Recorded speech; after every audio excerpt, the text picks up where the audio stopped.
Hello and welcome to Filipino Health Facts with me, Dr. Melissa Palma at Cook County Health.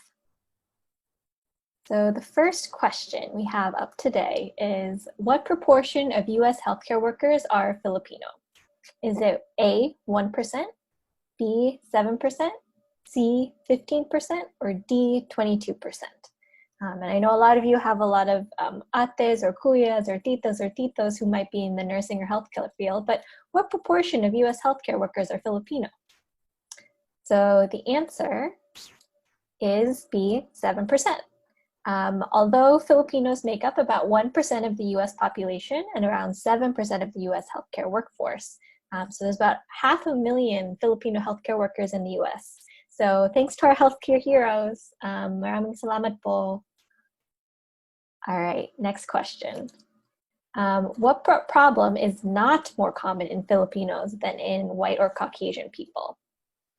So think of all of the people who have, is it high blood pressure, B, obesity or being overweight, C, diabetes, or D, delayed healthcare?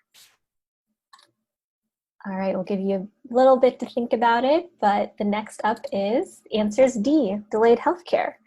From a study from the American Journal of Public Health, looking at thousands of people in California, compared to the Caucasian population, Filipinos had much higher instances of high blood pressure, 32% of people.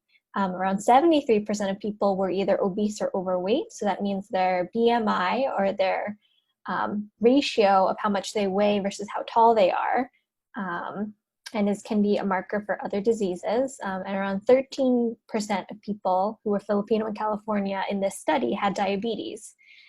Maybe because of all the healthcare workers, fewer people had delayed healthcare, 9.2%. But what this tells us is that Filipinos are at high risk for many conditions that make COVID-19 worse.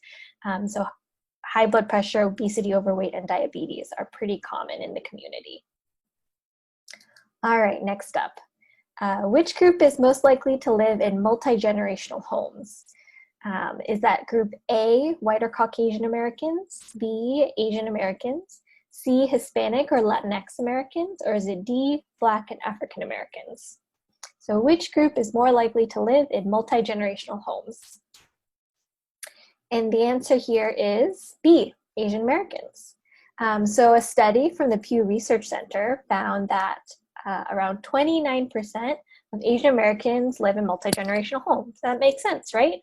You've got the kids, you've got the mom and dad, you've got the lola and the lola. Sometimes, your cousin comes in while they're trying to get their own apartment. Sometimes you take in like the nephew of your sister, and that's perfectly wonderful, and everyone gets to live together. But because Asian American homes are almost twice as likely to live in multi-generational homes than white or Caucasian Americans, it means it's much harder to be physically distant and keep everyone safe during COVID-19.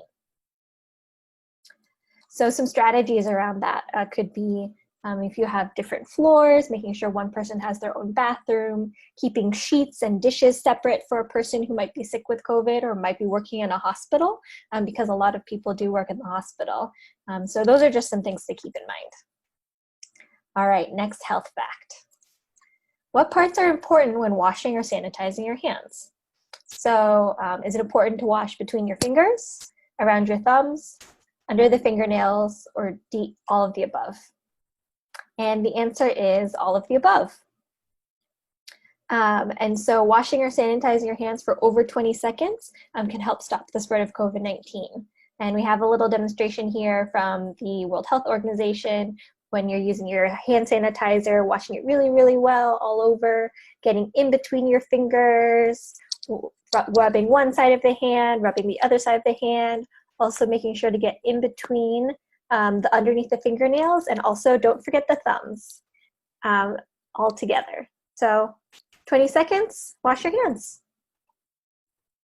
And then that way you can go back and reach in for more turon. All right, so if you liked our health facts today, visit us at tinyurl.com/piesta2020 and take a survey to enter for a raffle prize. And we want to hear from you. What do you want to learn about health for Filipinos? And how can Filipinos help each other during COVID-19?